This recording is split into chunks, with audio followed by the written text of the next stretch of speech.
Hello students, तो चलिए आज हम लोग शुरुआत करते हैं क्लास 10 के एक्सरसाइज 5.3 के क्वेश्चन नंबर 4 का, जो कि है how many terms of the AP 9, 17, 25 must be taken to give a sum of 636। तो इस क्वेश्चन में हम लोगों को क्या बोला गया है कि एक एपी है जिसके जो टर्म्स है वो 9, 17, 25 है और ऐसे करके वो कंटिन्यू बहुत लंबा भी होने वाला है।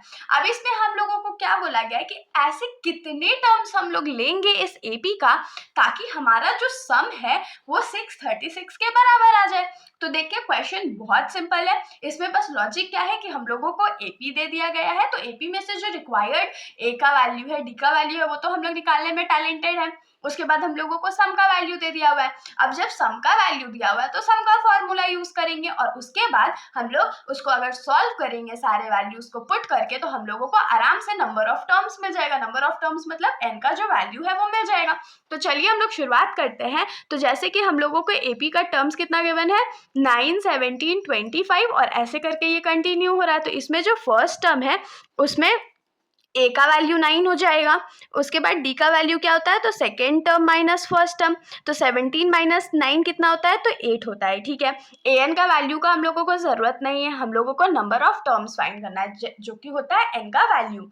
और हम लोगों के एक इन्फॉर्मेशन और क्या गिवन है, एस एन का जो वैल्यू है वो 636 गिवन है। अब क्योंकि एस एन का वैल्यू गिवन है तो एस एन का फॉर्मूला भी यूज करेंगे। तो S N is equals to क्या होता है, n/2 into 2a plus n-1 into D.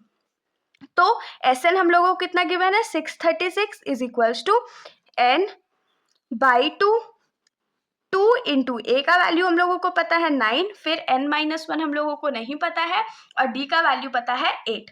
अब ये जो 2 इस साइड में डिवाइड में है उसको जब हम लोग लेफ्ट साइड भेज देंगे तो वो मल्टीप्लाई हो जाएगा। फिर हम लोगों के पास क्या बच गया, n इंटू 2 9 जा 18 प्लस n-1 इंटू 8। तो जब 636 को हम लोग 2 से मल्टीप्लाई करेंगे तो ये हो जाएगा 1272 is equals to n into 18 plus 8 into N क्या हो जाएगा 8n माइनस 8 1 जा 8। अब इसको फर्दर अगर सॉल्व करेंगे तो ये क्या हो जाएगा 18 में से 8 जाएगा तो 10 बचेगा प्लस 8n और लेफ्ट साइड में हमारा क्या है 1272 इज इक्वल्स टू क्या हो जाएगा n इंटू 10 क्या हो जाएगा, तो 10n plus n into 8n क्या हो जाएगा, तो 8n का स्क्वायर। अब हम लोग क्या करते हैं, तो ये जो लेफ्ट साइड में 1272 है उसको राइट साइड भेज देते हैं और इसको थोड़ा अरेंज भी कर देते हैं। तो ये क्या हो जाएगा 8n स्क्वायर प्लस 10n, और क्योंकि 1272 जो है वो लेफ्ट साइड में प्लस में था तो जैसे ही वो राइट साइड में आएगा तो वो माइनस में हो जाएगा, इज इक्वल्स टू 0 हो गया। अब हम लोग अगर इसको अच्छे से अरेंज करके लिखे तो ये 8n square plus 10n minus 1272 is equals to 0 लिख सकते हैं। अब देखिए 8 भी 2 के टेबल में आता है, 10 भी 2 के टेबल में आता है और 1272 भी 2 के टेबल में आता है और 0 तो 2 से हम लोग डिवाइड कर ही सकते हैं। तो ये क्या हो जाएगा 2 4 जा 8, 2 5 जा 10 और 2 636 टाइम्स में 1272 भी हो जाएगा। तो ये क्या हो जाएगा 4n square plus 5n minus 636 is equals to 0 हो गया। अब ये हमारे पास क्वाड्रेटिक इक्वेशन है और क्वाड्रेटिक इक्वेशन को हम लोग बचपन से कैसे सॉल्व करते हैं, तो मिड टर्म स्प्लिटिंग के हेल्प से। तो मिड टर्म स्प्लिट करने के लिए हम लोग क्या करते हैं, तो जो इक्वेशन का कांस्टेंट टर्म है और जो n स्क्वायर का कोएफिशिएंट है उसको मल्टीप्लाई कर देते हैं, मतलब कि 636 इंटू 4 करेंगे और 636 इंटू 4 करेंगे तो हमारे पास आंसर कितना आएगा, तो 2544। आप लोग मल्टीप्लाई करके चेक कर भी सकते हो। अब 2544 जो आया है उसको हम लोग प्राइम फैक्टराइज करेंगे।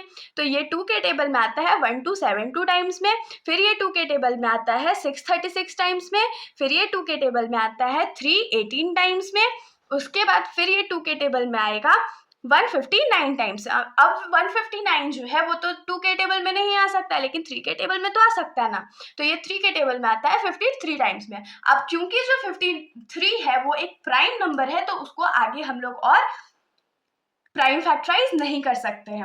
अब देखिए हमारा प्राइम फैक्टराइजेशन तो हो गया और हम लोगों को आंसर कितना चाहिए 5 चाहिए, तो कुछ तो कैलकुलेशन करेंगे। तो चलिए कैलकुलेशन शुरू करते हैं। तो 2 2 जा 4, 4 2 जा 8, 8 2 जा 16 और 16 3 सा कितना होता है, तो 48 होता है। इसको हम लोग 48 ले लेते हैं और ये 53 है हमारे पास। अगर हम लोग 53 में से 48 को माइनस कर देते हैं तो हमारे पास क्या बचेगा बताइए जल्दी। तो हम लोगों के पास 5 बचेगा। अब देखिए क्योंकि 5 के आगे प्लस का साइन है इसीलिए हम लोग बड़े वाले के आगे प्लस देंगे और छोटे वाले को माइनस का साइन दे देंगे।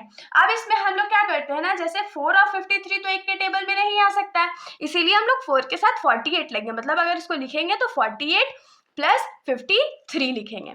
तो चलिए लिख लेते हैं। तो ये 4n square minus 48n plus 53 n minus 636 is equals to 0 हो गया।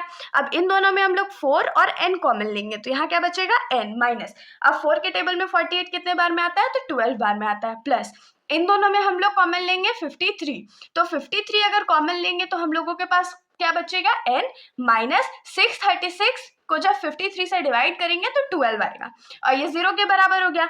दोनों ब्रैकेट सेम है, मतलब कि हमारा जो मिड टर्म स्प्लिटिंग हुआ है वो एकदम सही हुआ है। तो एक ब्रैकेट में हमारे पास है n माइनस 12 और दूसरे ब्रैकेट में है 4n प्लस 53। अब दोनों को हम लोग सेपरेटली क्या करेंगे तो 0 से इक्वेट कर देंगे। तो यहाँ से n का जो वैल्यू है वो हम लोगों के पास क्या आएगा 12 आएगा और यहाँ पर से जो n का वैल्यू है वो हमारे पास माइनस 53/4 आएगा।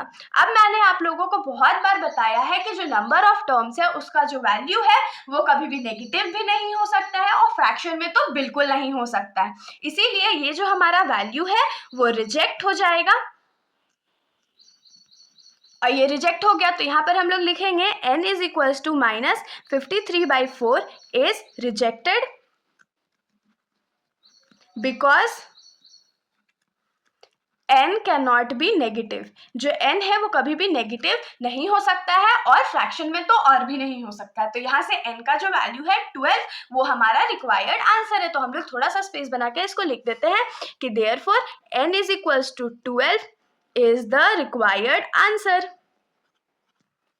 तो इसके साथ हमारा ये जो सॉल्यूशन है यहीं पर ख़त्म हो जाता है। अगर आप लोगों को कोई भी डाउट हो तो आप लोग बेशक कमेंट सेक्शन में पूछ सकते हो, वरना अगर आप लोगों को वीडियो अच्छी लगी तो वीडियो को लाइक कर दीजिएगा और मेरे चैनल को बिना सब्सक्राइब किए कहीं मत जाइएगा। Thank you.